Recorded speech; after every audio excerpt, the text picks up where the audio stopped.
Hello viewers, कैसे हैं आप लोग। आज हम लोग देखेंगे विंडो मशीन को कैसे हम लोग लॉन्च करते हैं और उसका आरडीपी कैसे लेते हैं। उसमें हम सी ड्राइव को कैसे उसका स्पेस बढ़ाएंगे, जिस जो रूट ड्राइव होती है, और बेसिकली और हम लोग ऑप्शन देखेंगे इंस्टेंस के अंदर जो आते हैं सारे ऑप्शन, उनको भी हम लोग कंप्लीट करेंगे। चलिए मैं अपना एक विंडोज का EC2 इंस्टेंस लॉन्च करते हैं। तो EC2 में जाते हैं अपन,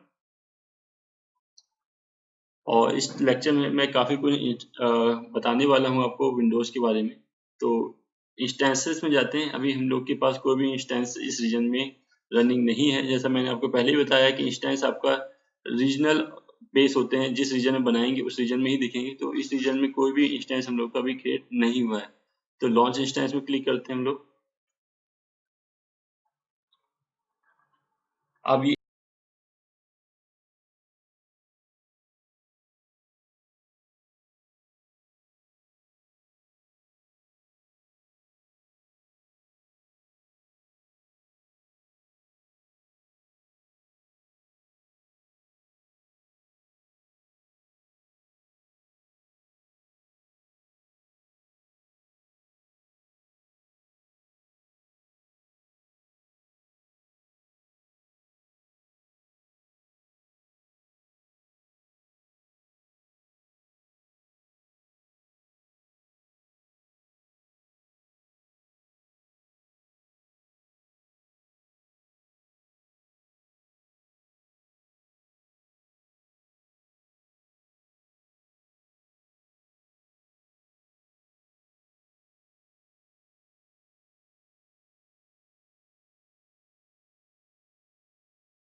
तो स्टोरेज देखिए 30 GB का हम लोग को मिल रहा है HDA1, और ये GP2 है, नॉन इनक्रिप्टेड है।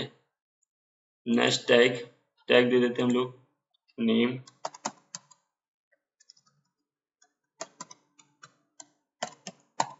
फर्स्ट विंडोज सर्वर 2016, और डिपार्टमेंट में 2 टैग दे देता हूँ। डिपार्टमेंट, किस डिपार्टमेंट को साइन करना है मुझे, ये मुझे IT के लिए चाहिए, IT टेस्टिंग के लिए। और देखिए ये टैग हमने दे दिया। नेक्स्ट के लिए RDP पोर्ट हो रहा है। RDP पोर्ट के थ्रू हम लोग उसका रिमोट डेस्कटॉप लेते हैं। रिमोट डेस्कटॉप प्रोटोकॉल होता है RDP, और ये by default 3389 port number use करता है।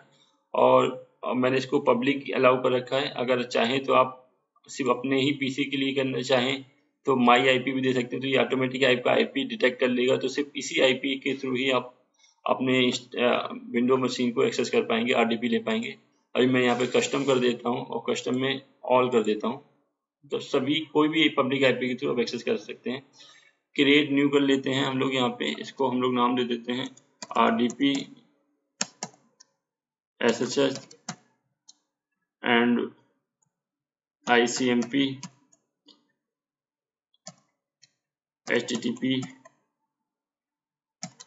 HTTPS, क्योंकि ये प्रोटोकॉल पे हम लोग बेसिकली काम करेंगे। अभी मैंने सिर्फ RDP ही एक्सेस किया है।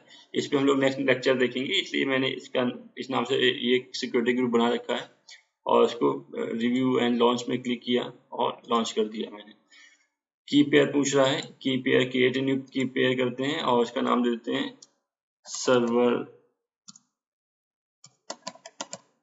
2016, और इसको डाउनलोड कर लेते हैं हम लोग। डाउनलोड हो गई और इसको लॉन्च कर देते हैं। तो देखिए हम लोग का इंस्टेंस लॉन्चिंग में आ गया है। हम लोग वापस कंसोल में जाते हैं EC2 के। तो ये हम लोग का लॉन्चिंग स्टेज में हम इंस्टेंस है। अभी लॉन्च होगा, एक विद इन 1 to 2 मिनट में ये लॉन्च हो जाएगा। तब तक हम लोग इसके ऑप्शन देखते हैं। देखिए ये इसका जैसे ही इंस्टेंस लॉन्च होता है उसको एक पब्लिक IP मिल जाती है। इसका पब्लिक IP है। पब्लिक IP जो होती है, मैं आपको बता दूं कि पब्लिक IP ये जो IP होती है टेम्परेरी बेस पे होती है। जैसे ही आप इंस्टेंस को स्टॉप करेंगे तो ये IP AWS किसी और को असाइन कर देगा, और जैसे ही फिर से आप इसको स्टार्ट करेंगे तो यहाँ पे पब्लिक IP आपको चेंज हो जाएगी। आपकी पब्लिक IP चेंज हो जाएगी। तो जब आप अपने इंस्टेंस को स्टॉप करते हैं तो आपका पब्लिक IP चेंज हो जाती है। और या तो आप अपने इंस्टेंस को इस पब्लिक आईपी के थ्रू एक्सेस कर सकते हैं, या तो आप ये डीएनएस पब्लिक डीएनएस के थ्रू भी आप अपने इंस्टेंस को एक्सेस कर सकते हैं, आरडीपी कर सकते हैं। इंस्टेंस की आईडी ये है। रनिंग कंडीशन में अभी देखिए स्टेटस इनिशियलाइजिंग कर रहा है, तो हम लोग और इसको देखते हैं। स्टेट रनिंग है, T2 माइक्रो है, और फाइंडिंग देखिए ये इसका प्राइवेट डीएनएस है और ये प्राइवेट आईपी है इसका। किस जोन में अवेलेबिलिटी जोन में बनी है, ये अवेलेबिलिटी जोन में बनी है इसमें साउथ 1A में। सिक्योरिटी ग्रुप आपका जो मैंने अभी बनाया था वो सिक्योरिटी ग्रुप दिख रहा है। AMI कौन सी यूज कर रहा है, Windows server 2016 English full bass AMI use कर रहा है। सबनेट यूज कर रहा है, इथरनेट यूज कर रहा है। तो ये देखिए आपने बेसिकली रूट डिवाइस ये यूज कर रहा है। तो ये यहाँ पे जब तक रनिंग कंडीशन में है, मैं इसमें इंस्टेंस में कुछ आपको और चीजें भी दिखा देता हूँ। तो देखिए जैसे ही आप इंस्टेंस बनाएंगे तो जिस वॉल्यूम जाएंगे यहाँ पे वॉल्यूम, तो जितने स्पेस का आपने सी ड्राइव बनाया होगा इसमें रूट ड्राइव, वो यहाँ पे आपको शो करेगा वॉल्यूम के अंदर।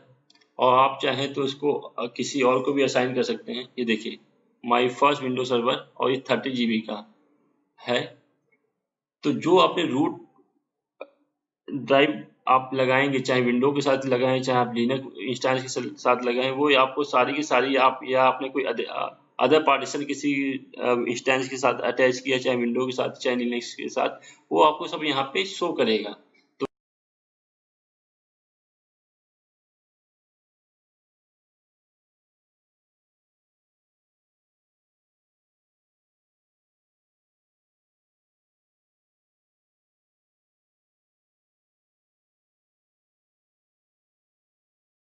दूसरा मैं आपको दिखाना चाहता हूँ, यहाँ पे की पेयर नेटवर्क इंटरफेस में जाते हैं, और जब आप इंस्टेंस बनाते हैं तो उसका जो प्राइवेट आईपी होता है तो उसी नाम से यहाँ पे इंस्टेंस भी बन जाता है। और उसमें देखिए ये सिक्योरिटी ग्रुप आपकी अप्लाई है।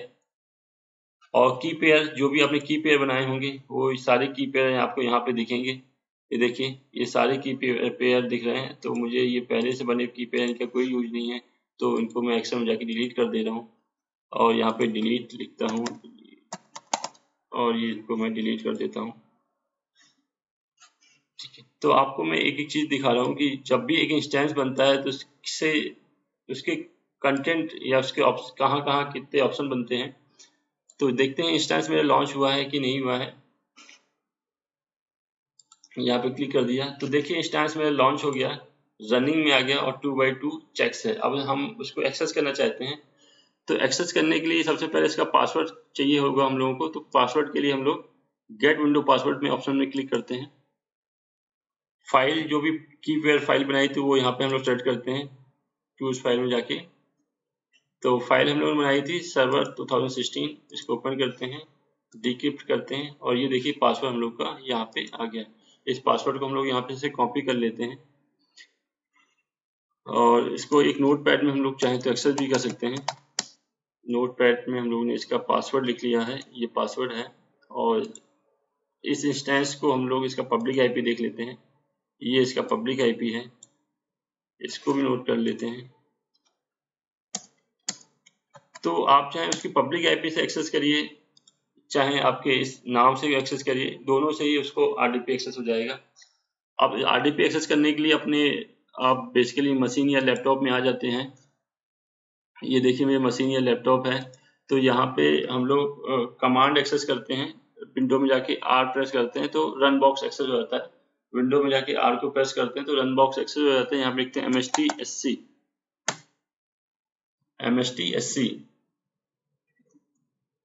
mstsc लिख के ओके करते हैं।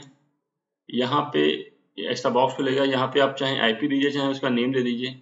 तो मैं यहाँ पे जो भी आप देना चाहें, जो भी आपको यूज पर है, तो मैं आईपी दे देता हूँ। यहाँ पे इसको आईपी कॉपी किया और यहाँ पे मैंने पेस्ट किया और देखिए अब ये यूजर नेम और पासवर्ड पूछेगा आपसे।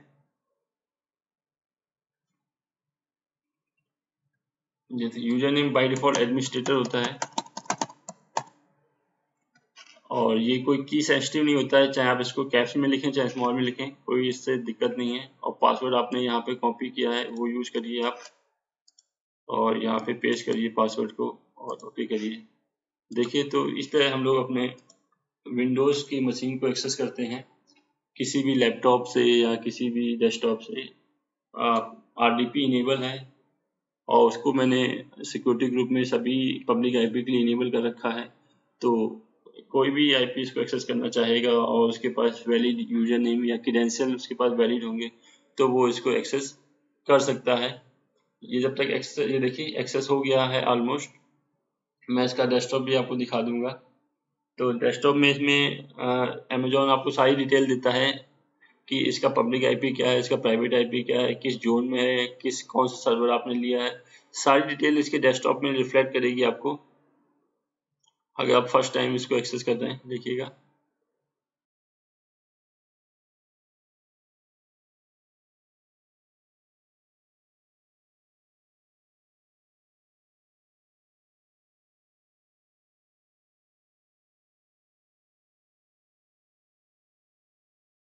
डेस्कटॉप हम लोग ने एक्सेस कर लिया है। ये 2 सर्विस बाय डिफॉल्ट इंस्टॉल मिलेगी, साइकिल पे मिलेगा, और जैसे ही अभी देखिए इसको यस कर दिया मैंने, और यहाँ पे सारी चीजें जहाँ पे मेरे माउस पे कर दिया, यहाँ पे सारी चीज डिटेल आपको रिफ्लेक्ट करेगा AWS की आप उसका पब्लिक IP क्या है, इसका प्राइवेट IP क्या है, और भी चीजें जो भी हैं, जोन कौन सा जोन है, और ऐसी इससे रिगार्डिंग चीजें आपकी यहाँ पे रिफ्लेक्ट कर देगा। तो आप उससे भी आइडेंटिफाई कर सकते हैं कि ये आपका सर्वर किस जोन में है, क्या पब्लिक IP है, क्या इसका क्या डिटेल है। तो ये जब आपने देख लिया कि इंस्टेंस लॉन्च हो गया है, मैं थोड़ी देर में इसको फिर से एक्सेस करूंगा। आप देखिए इसमें मैं और आपको ऑप्शन दिखा देता हूँ कि ऑप्शन क्या क्या होते हैं। आप यहाँ से भी कनेक्ट कर सकते हैं इसको, या तो आप एक प्रोसेस मैंने बताया MSTSC कमांड के थ्रू आप एक्सेस कर सकते हैं, या तो आप कनेक्ट करिए और डाउनलोड रिमोट डेस्कटॉप फाइल कर दीजिए। तो यहाँ पे डाउनलोड रिमोट डेस्कटॉप फाइल करेंगे तो एक RDP फाइल जनरेट हो जाएगी, जैसे ये फाइल है सेम ऐसी ही एक फाइल जनरेट हो जाएगी।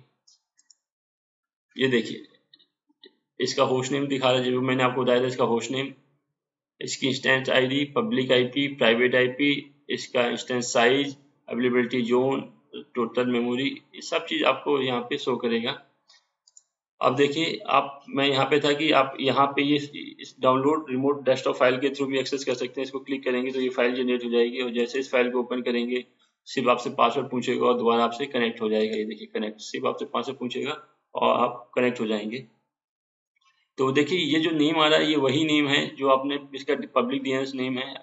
आप एक बार देख लीजिए, मैं आपको मैच भी करा दे रहा हूँ। देखिए EC213-127-225 करके नेम है, और मैं इसको दिखा रहा हूँ आपको। इसका ये देखो EC213-127-225। तो आप चाहे IP से एक्सेस करिए चाहे उसके नेम से भी एक्सेस करिए, दोनों बात एक ही है। तो इसमें और ऑप्शन हम लोग देखते हैं, प्लस इसमें मैं आपको एक चीज और दिखा देता हूँ। ये चीज मैं दिखा दी, स्टेटस चेक। देखिए सारे चेक पास हैं, सिस्टम स्टेटस चेक और इंस्टेंस स्टेटस चेक, 2 तरह के चेक ही पास करता है। उसके बाद आपका EC2 लॉन्च होता है। मॉनिटरिंग में जाके देख सकते हैं आपकी इसमें कितना CPU यूटिलाइज हो रहा, आपकी डिस्क कितनी यूज हो रही है, डिस्क ऑपरेशन में क्या चल रहा है, राइट क्या चल रहा है, नेटवर्क में कितना जा रहा है, और ये हर 5 मिनट में आपको देता है क्लाउड वॉच के थ्रू। ये हर 5 मिनट में अपडेट होगा ये ग्राफ, क्योंकि EC2 क्लाउड वॉच को मैं अपने लॉग सेंड करता हूँ, क्लाउड वॉच हर 5 मिनट में आपको उसकी डिटेल देता है, मॉनिटरिंग कराता है। और टैगिंग के लिए आप टैग में जा सकते हैं। देखिए 2 टैग मैंने असाइन किए थे। वापस मैं इसमें आता हूँ, एक्शन में जाता हूँ।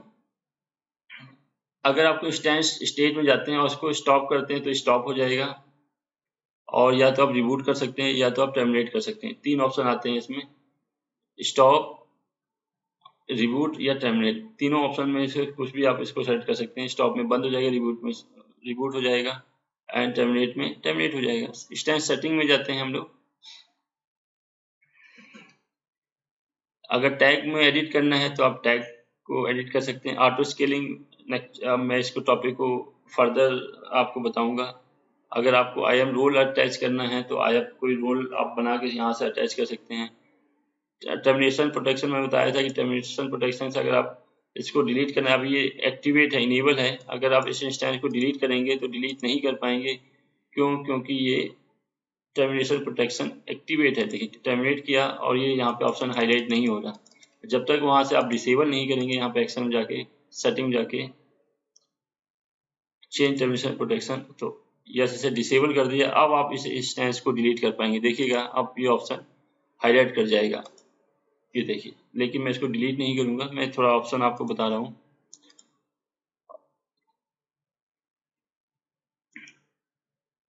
सिस्टम लॉग आपको देखने हैं तो यहाँ पे चल सकते हैं। शट डाउन बिहेवियर या स्टैंस स्क्रीनशॉट चाहिए है तो ये मैं आपको आगे फर्दर जब इसका बताऊंगा तो मैं सारी चीज़ें बताऊंगा। लेकिन जो मेन चीज़ें थी मैंने आपको बताई कि कैसे आरडीपी लेते हैं, इसका मॉनिटरिंग कैसे होता है, और वॉल्यूम के बारे में बताया आपको, इसके की पेयर के बारे में बताया, नेटवर्क इंटरफेस के बारे में बताया।